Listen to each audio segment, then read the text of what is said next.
Hello and welcome to the Working Tools Masonic Podcast, where today we will be interviewing Most Worshipful Brother Russ Charvonia, past Grand Master of California and founder of the Masonic Family Civility Project.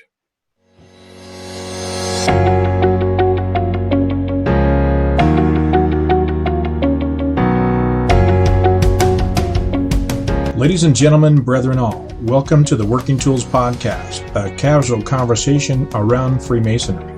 First, it's important to note that our opinions and thoughts are our own and do not reflect those of our Grand Lodge or respective craft or concordant bodies. Please connect with us and ask questions, either here on YouTube or on our Facebook page.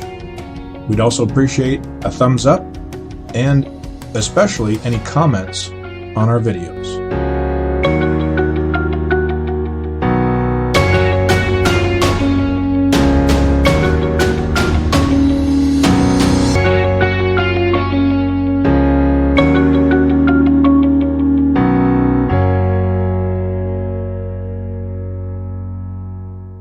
Today on the Working Tools Podcast, we'll be interviewing Most Worshipful Brother Russ Charvonia, who was the Grand Master of California and was one of the founders of the Masonic Family Civility Project. I'm Matt Appel, a Mason up here in Washington, along with Very Worshipful Brother David Colbeth, who is also in Washington, and Worshipful Brother Stephen Chung, who is a Mason up in the Grand Lodge of British Columbia in the Yukon. Most Worshipful Brother Russ, welcome to the podcast. It's great to have you. Glad to be here, brother. So, just to introduce folks to it, what is the Masonic Family Civility Project and what are its goals? What's it doing out there in the world? Well, we formed the Masonic Family Civility Project back in 2014 when we recognized that the world about us was becoming increasingly uncivil. And we were afraid at that time that if left unchecked, this may well turn into a world that we're not comfortable leaving to our children and our grandchildren. And so a bunch of us formed a task force, if you will, that ultimately became the Masonic Family Civility Project. And what we're doing, in effect, is taking the teachings and the tenets, the language and the symbols of Freemasonry and applying them to help to restore civility in our greater communities. So is it mostly an effort at focusing Masons then? Or? It started that way, and we do concentrate on working with Masons and the Masonic family, such as the youth orders and concordant bodies and so on. But we are now expanding into our greater communities, and we're doing that through an army of what we're calling community civility ambassadors. Interesting. So we've said civility several times already, and how are you defining it? Is it just avoiding disagreeable subjects and climbing up when someone disagrees with you, or what is civility? I'm going to answer that in a little longer way, if I may, Matt. The first 4 months that we met as a task force, we tried to define the word civility. We thought that was a natural place to start. And it just felt like we were trying to grab sand in our hands. Nothing was quite the right definition. And then I did what I should have done at the outset, which is Googled it. So I went to the font of all knowledge, Wikipedia, typed in the word civility, and it said C, incivility. As of the middle part of 2014, the word civility was not defined in Wikipedia. I suggest to your guests that they grab their cell phones now and look it up, and they will find a definition that is there, and it's a definition that we submitted to Wikipedia. That's the long answer. Short answer is, in my opinion, what civility is treating people with enough respect and dignity that we can engage in difficult conversations. Those conversations that we need to have even if we disagree. It's a whole lot more than just being polite or abiding by etiquette or avoiding those difficult conversations, as you had suggested, Matt.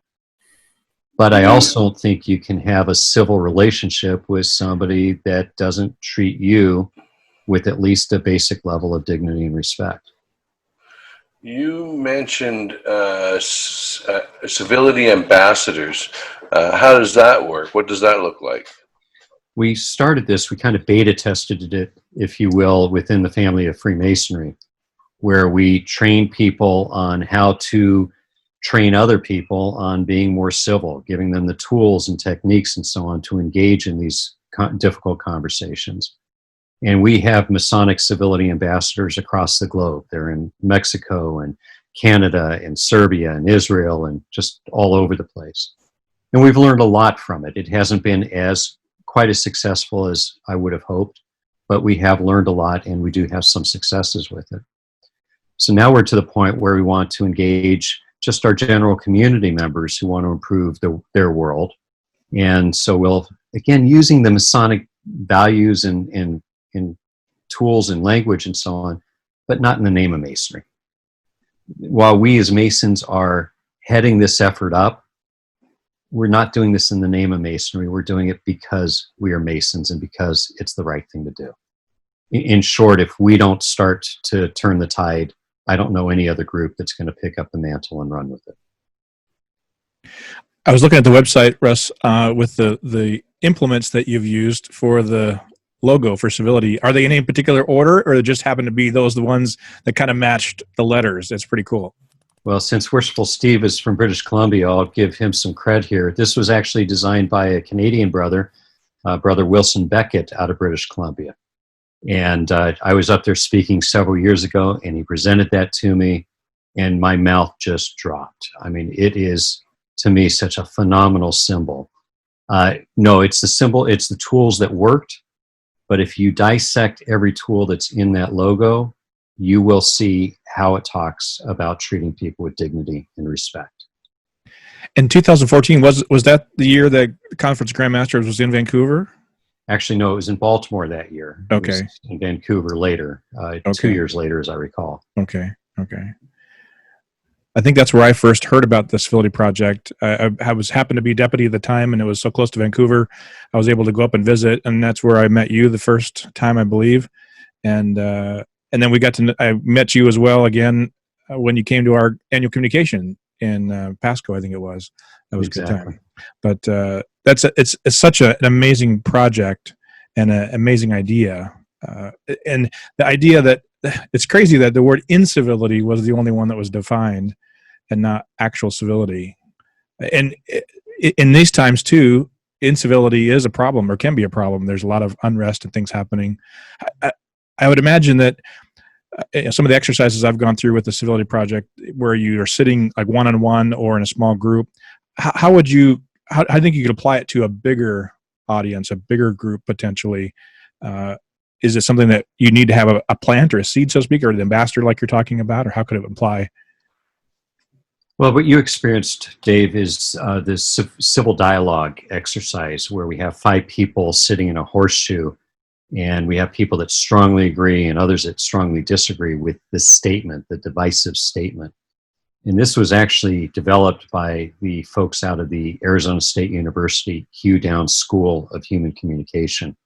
And I've been trained on it, I've done training on it, and it's just a really neat way to get a community talking about things that are important that otherwise it's just ripping them apart. I'll give you a quick example. I live in Southern California, a community of 110,000 in Ventura, California. And the most divisive issue we've had over the last 30 years, it's not traffic or growth or smog or anything, water, none of that. It's should we build a Walmart on Victoria Avenue? I kid you not. And family members and people who used to be best of friends are no longer talking to each other yet today, 3 decades later, because of that. It was either going to destroy all our small businesses, and they used Chinese slave labor to build the products, and it was going to create traffic jams, or it's going to give us many more shopping opportunities, create more jobs, and so on. And I often look back at that and say, could we as Masons have brought the community together to talk about that using that civil dialogue exercise? Now, between you and me, whether to build a Walmart should not be life or death. But think about all the instances that are. Think about the pandemic situation. Should we be opening things up or keeping things locked down? You're seeing riots practically develop because of that. Can we as Masons bring the community into our lodges or into our public libraries, again, not in the name of Masonry, but because we're Masons, and help them to have a productive, difficult conversation? I think we can and we should be. Are you doing training for Masons around that to be able to have those, I call them arrows in your quiver, to be able to, if you're in a situation where you need that, those tools, working tools or arrows, that you can draw from them and utilize them? We absolutely do. So people that want to become a Civility Ambassador, be it inside Masonry or in the community, we have periodic training for them. Anybody can reach me at info@masoniccivilityorg, and I know we'll repeat that email address later. But yes, we do training like that, and then there's ways to get more concentrated training. The other thing that's available to everybody, if you go to civilitycenter.org, under resources, there's a civility toolkit that we help to develop. And the civil dialogue exercise I described is one of those tools in that toolkit. And there are tools for if you're encountering incivility in your family life, in your workplace, in your community, dare I say in your lodge, all kinds of neat tools that you can open the drawer and pick out the specific tools that will help you to get through the problem. So tell me, go ahead, Matt. Sorry, I saw you unmuted yourself, and I thought go ahead. I was just thinking of, so in lodges we say we don't discuss, politics and religion in lodges, and in the name of keeping harmony within the lodge, is that obviously that's not the route you're going down. Just the sheer avoidance of a topic is not the route you're going down with this. I guess I'm not quite sure what my question is in this statement, but it's I'll tell you the route we're going down is personal responsibility, which is what Freemasonry is all about, in my opinion. Freemasonry teaches us to be more self-aware of who we are and who we want to become, instead of letting the world just shape us and dictate what kind of person we end up becoming. It forces us to really contemplate who we want to become, and then gives us the tool to develop into that kind of man. It's no different with being a more civil person. It starts with recognizing your foibles, your faults. When you get into a disagreement with somebody, sit back and reflect on what caused it, what part you played in it, and if you had the opportunity to do it over again, how you might change it. Otherwise, it's expensive tuition if we lose a relationship and didn't learn anything from it. And so there are an awful lot of things that help us to have those difficult conversations. When things are going well and they're easy, we don't need civility. We only need it when things are getting rocky. I'll give you a couple of quick tips, if I may. We're in a conversation, and we all do this, and we often say, well, yes, but. And think about what yes, but did to you when I say that. Kind of cuts the conversation off, puts you on the defensive. You may be hearing me to say, well, yes, I kind of agree with you, but you're totally wrong. Right? A subtle, difficult, but important change is change the yes, but to yes, comma, and. That now builds on the conversation. And as Masons, we, of course, are builders. That one change of word, a three-letter word, can change an entire conversation. I'll give you another quick example, if I may. And this works with spouses, coworkers, even works with children. When you're in a conversation and it's kind of convoluted, it's more than just, how are you doing today? When they say something, reframe what you think you heard. And don't just mimic the same words. Don't just ape it back to them. But change how you're saying it so that you are accomplishing two things. Number one, you're letting that person know you truly heard them. Number two, and perhaps more importantly, it's giving them the chance to clarify a misunderstanding you may have had. How many times have we been in knockdown, drag-out arguments, only the next day or years later to find out it was over a silly, stupid misunderstanding? And if we could have figured that out early on, we could have cleared it up and gone back on our way.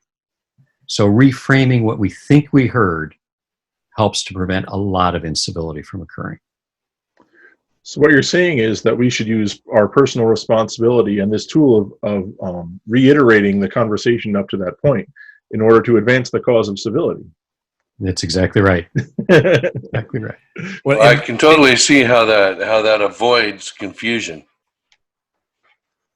In my tiny little world of civility recognition, I've been using that exact example. I'm sure I heard it from you in 2016 or whenever it was we met at Vancouver. Instead of using but, the comma and, I try to use that in not necessarily in conversation, but for sure in writing all the time. And I'm sure I heard that from you in that same dialogue. So it is a very powerful message. Just like changing that word. I think it's an improv comedy exercise too, isn't it? I'm afraid to go there. So, go ahead. No, David. I just was agreeing with you. Yep.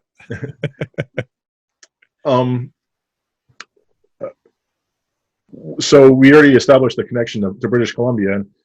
Let's shine some sunlight down here in Washington too. Is there a connection to the Freemasons of Washington by any chance?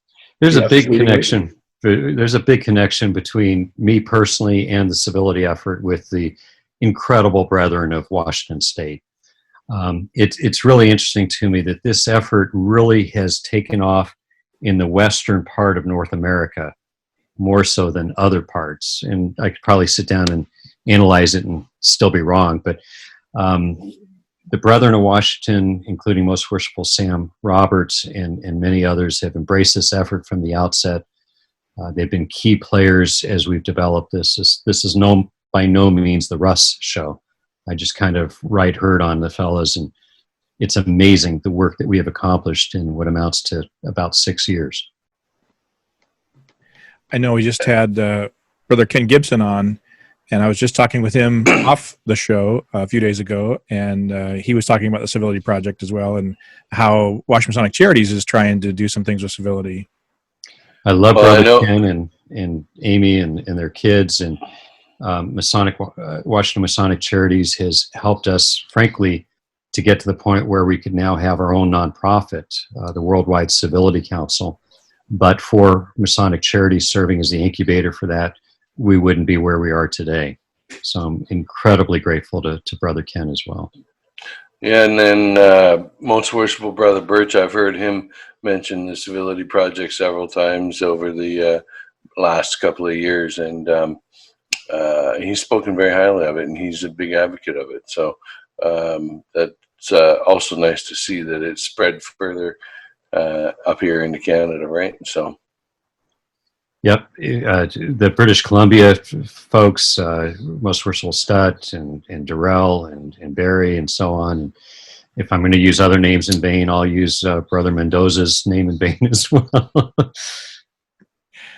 Yeah, Jim's been a regular guest and a host a couple of times. He actually helped us host some people that he, for example, Nathan Tweedy.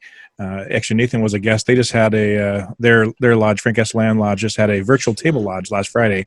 And I think Nathan was a guest there, and I guess it ran like 3 hours, so they must have been having a good time. One of the questions I had was about, you talked about Masons having, of course, our training and our education and our process, the development of the man through the instruction of Masonry. When someone doesn't have that background or have those tools in their toolbox, how do you help them be civil? So you were talking about through the, for example, pandemic thing or a city council issue or something. If we wanted to interject ourselves into that, yes, we might be able to be a mediator and to be a advisor, so to speak. But if you're just a citizen and they're the mayor and they're the councilman or the FEMA or whatever, how do you, any suggestions on how you might be able to do that, or what tools can you provide to somebody to say, hey, do you think we should run our meeting by these 5 steps or whatever? I think we just continue to live our Masonic lives out in our greater worlds. I'm going to answer that, Dave, if I may, by using another example. In 2015, I took a Grand Master's trip to the Holy Land. We had almost 80 people with us, and every day was just more phenomenal than the next. But one day we went into the West Bank to go to Bethlehem. And you cross the border and you see this big old intimidating sign saying you're taking your life in your hands and so on and so forth. And we pick up a Palestinian guide and he starts feeding us the company line. And I'm peppering him with questions. And then he turned it around on me and asked me the questions. And he said, so, what's all this Masonry stuff? And I said, well, I told him it's a philosophy. It's a way of improving ourselves to be better citizens and men. And I said that the principle that would probably mean the most to you right now where you are is that we treat each other on the level. And he says, well, what do you mean by that? I said, a brand new Master Mason has equal voice with the 50-year past master. And he kind of, did the double take, and he just couldn't relate to that he should have a voice in his own self-rule. And these are concepts that apply everywhere. I was talking with a group just today and talking about how Masonry teaches patience. Think about it. You can't get your 3 degrees in a matter of a few hours. It takes a matter of time, a matter of months. We are taught to wait a time with patience. We are taught that time, patience, and perseverance will accomplish, I change it to most things from all things. Okay? Do you think society can benefit from the concept of some patience? For the sure. concept of sitting back and contemplating for a little bit before they fire off that tweet or that Facebook post? Do you think that that society can benefit from the thought of spreading the cement of brotherly love and affection amongst their community members? Do you think they could learn something from taking the compasses and drawing a circle around ourselves and creating a boundary beyond which we shouldn't allow our passions and our prejudices to begin to intrude upon the rights and enjoyment of another person? These are all things that we can describe to people. There's nothing preventing us from doing it, and they'll get it. We talk about putting the master's gavel in his hand and use it judiciously because it can be made an instrument of great good or greater harm. So you're talking to your city council member who seems to be, bullying his or her way through.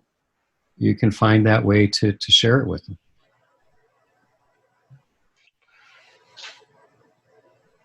Yeah, I think every man should have daughters to teach him patience. Times 2. As the father of a 25-year-old, I could not agree more. Yes, much patience. It's amazing how important patience really is, I would love, I know we're getting a little closer here to the end of the show, and I would love to, if you have time, Russ, to let us continue with you. And I'd like to know on the next segment, who's Russ? Where did you come from? How did you get to be past Grandmaster and so good looking and in charge of the civility deal? So if you're okay with hanging out with us for another half hour or so, we'd love to have you come back and be part of that. Be happy to, but I hate cliffhangers, so I'll tell everybody on this broadcast I was born a small boy. And he got to be past Grandmaster by first being Grandmaster. That's my guess. Exactly. Take it away, Matt. So if you want to, just to wrap it up, did you want to give that email and the website address again if somebody wants more information on the project? Certainly. Please go to MasonicCivility.org, MasonicCivility.org. All kinds of great resources there. None of it is copyrighted. You can take it and use it, put it to work right away. And then if you want to get a hold of me, you may email info@MasonicCivility.org, and I'll be sure to get back to you. So with that, on behalf of David and Stephen and myself, Most Worshipful Brother Russ, thank you very much for being here today. It's been my pleasure. Thank you, brother. And we look forward to seeing you again next time on the Working Tools Masonic Podcast.